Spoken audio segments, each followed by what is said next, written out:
Stop on lying. Kaya nasisira ang image ng mga PNP dahil sa mga katulad ninyo.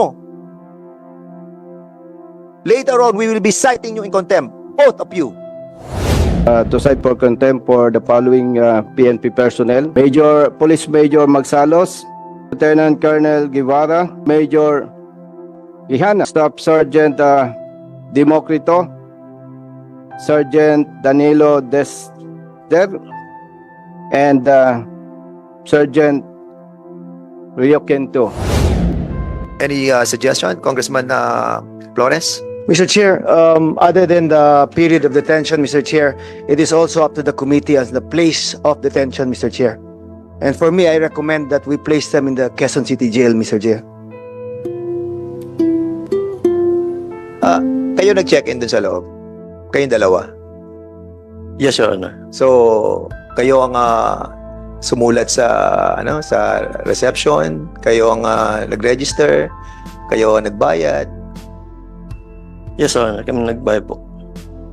I'm reminding you, both of you, you are under oath. Again, pag napatunayan namin dito na hindi kayo nag-register doon at hindi kayo nagbayad doon, iiwan namin kayo dito sa loob ng Kongreso. At may proposal si Congressman Acop, again, sa city jail kayo babaksak. Anong uli? Sino nag-book sa hotel? Kayong dalawa o others? Kaming dalawa po, Your Honor. Kayo nag-book. Yes, Your Honor. Kayo pumunta sa reception, kayo pumasok doon, tapos binook nyo. Mga pangalan nyo nakalagay doon? Yes, Your Honor. Sige, mamaya. Go ahead, Mr. Chair. Congressman Busita. Andito na ang espasyo, di ba? Can we ask espasyo? Palawang ko Congressman. lang yung tanong niya. Sige. Yes, Mr. Chen. Sabi kasi kanina ni Honorable Busita, anong laman ng backpack? Mga gamit. Okay, I will agree. Kung titingnan natin yung video, may mga maleta pa silang dala eh. Doon sa present na video in the last hearing, may mga maleta kayong dala, tama? Yes, Your Honor. Gamit nyo pa rin yon for one night? O sige, magsinungaling ka ngayon sa akin. Yes, Your Honor. Gamit po namin po Gamit yun. yun, Opo, Your Honor. at saka backpack. Your Honor, yes po. Gamit nyo galing sa operation. Galing po sa DSOU office po. Ang follow-up, Congressman Acop, saka Congressman Busita. Kayo may-ari ng backpack. Opo. At kung kayo may-ari ng backpack, nasa bahay nyo na yon, saka yung maleta, correct? Kayo may-ari di ba? Iniwan na po namin doon sa DSOU po. Bakit mo iiwan doon? Bakit mo iiwan yung maleta? Gamit na Ikaw po na. may-ari nun. Ikaw may-ari nun, ng dalawang maleta. Bakit nyo iiwan sa DSOU? Halo-halo na po yung mga gamit namin doon, Your Honor. Ba't yung mga damit mo? Ba't mo iiwan sa DSOU? Kinarga ko na po sa sasakyan, Your Honor. Ano? Kinarga ko na po sa sasakyan. Nasa sasakyan mo na yung yung maleta. Opo, nung So alis inuwi nyo po. na. Opo. Okay, ganon. Desden, inuwi mo na yung maleta mo.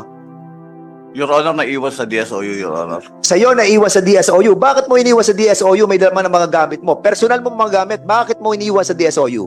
Nakamotor lang ako, Your Honor, kaya Hindi mo siya binalikan? may dala. Hindi, nasa DSOU office, Your Honor. Okay nga, iniwan mo doon. Kasi na-relieve na po kami doon, Your Honor. Bakit mo iniwan? Andun ang mga gamit mo. Your Honor, nilagay ko po sa isang bag lahat ng Nakuha mga mo na? gamit ko. Yes, Your Honor. Nakuha mo na. Nasa iyo na ang maleta. Nasa iyo na ang maleta. Wala sa akin, Your Honor. Nandun sa, Kinuha mo na Tapos ngayon sasabihin mo, wala sa iyo. Ano totoo? naiwan po dun sa DSOU Bakit mo office. iniwan? Personal mo mga gamit nandun. Pinagkasya ko lang po sa motor, sir. Ano pinagkasya mo sa motor? Sabi mo, iniwan mo. Ngayon pinagkasya sa motor. Ano Bali, totoo? nilipat ko po yung mga gamit, sir. Pinagkasya ko lang po para may karga sa So motor. nasa iyo na ang maleta. Wala na po, sir. Nasaan ang gamit mo? Pinagkasya ko po sa isang bag sa mga plastic, Your Honor. Bakit mo iniwan ang maleta mo? And wala na po kami sa DSOU. Oo nga, ba't hindi mo binalikan? Maleta mo yun. Magkano yung maleta? Binili mo yun. Kuya, sabi ni Democrito, inuwi na yung kanya. Yung sa'yo, hindi mo inuwi. Hindi ko po yung Kasi, kaya hindi nyo inuwi dahil yung dalawang maleta nasa DSOU. Gusto mo pakita namin? Gusto nyo pakita namin yung dalawang maleta na naandun sa DSOU? At ikaw, Demokrito, nagsisinungaling ka na nasa iyo na. Wala sa iyong maleta, nasa DSOU. Ano? Papakita namin. At pag napakita namin, we will cite both of you in contempt. Babawiin nyo, hindi. Demokrito, Dexter, ano? Babawiin nyo, hindi. Yung sa akin, sir, nasa DSOU officer.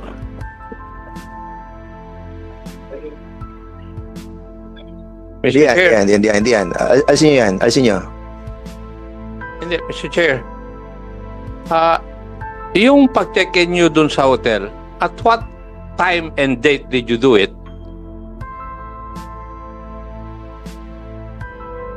Oh, sagutin nyo ako. Hindi ko na po maalala, Your Honor. Hindi mo malaman? Hindi ko na po ma-recall, Your Honor. Ito yung bag ninyo eh.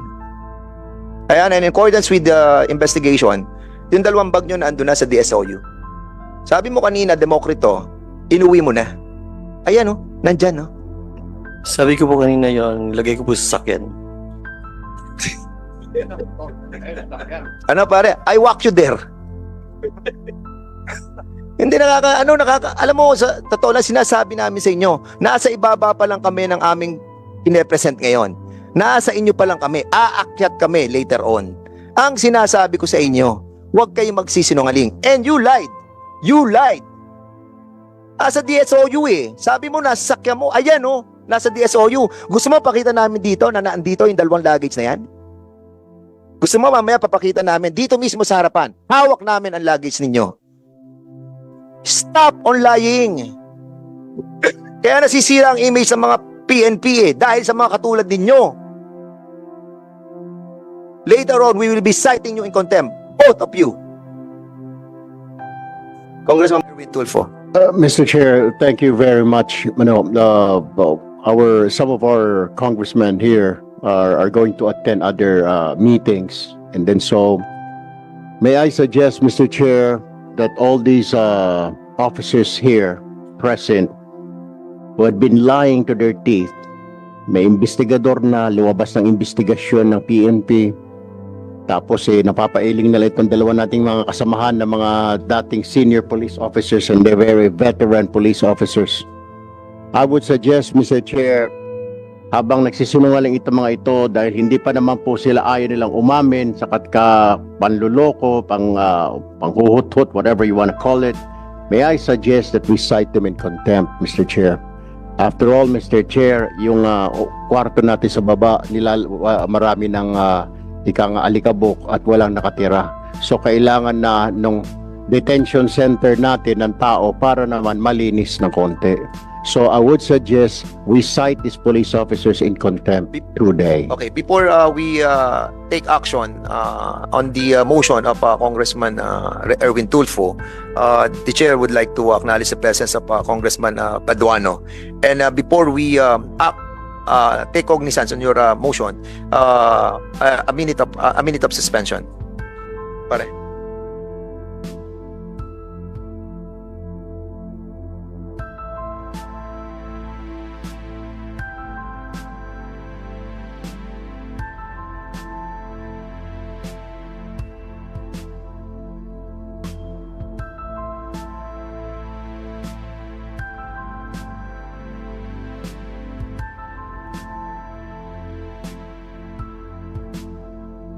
Hearing resume. So, in relation to the motion of the Congressman of CIS Party List, there is a motion to cite in contempt the following personalities. So, with that, the chair would like to recognize Congressman Bonifacio Esposita. El Bosita. Yes, thank you, Mr. Chair.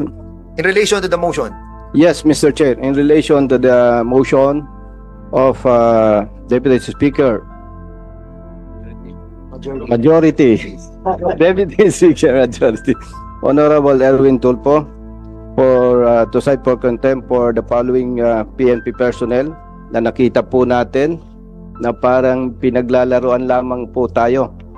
At base po doon sa reports, mga nakikita nating mga ebidensya, testimonies, talagang dapat po na suportahan natin yung motion for citing contempt of Honorable Erwin Tulfo for the following personnel: Police Major Magsalos, Police Lieutenant Colonel Guevara, Police Major Joson Quijana, Staff Sergeant Democrito, Sergeant Danilo Desder, and Sergeant Rio Quinto.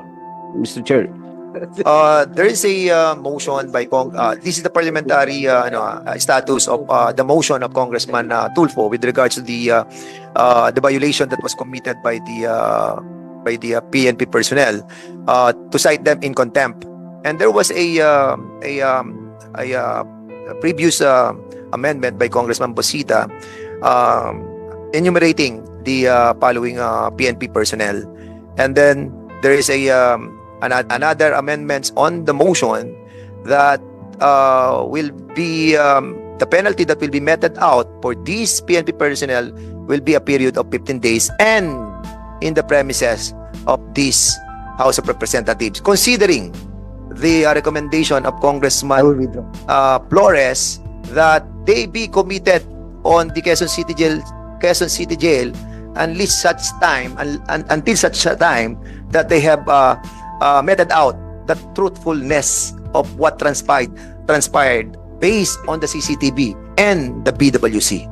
With the pronouncements of the chair, I will withdraw my recommendations, Mr. Chair, and based with the consultations with the members. But just as a reminder also to Yeah. those who have been cited in contempt, that it is at the option of the committee where they can be detained. And maybe there may be security concerns for them to be detained in Quezon City Jail. But for me, the least comfort, maybe it will jog their memory, Mr. Chair, and be more truthful in the next hearings, Mr. Chair. And I really agree with that. And with that,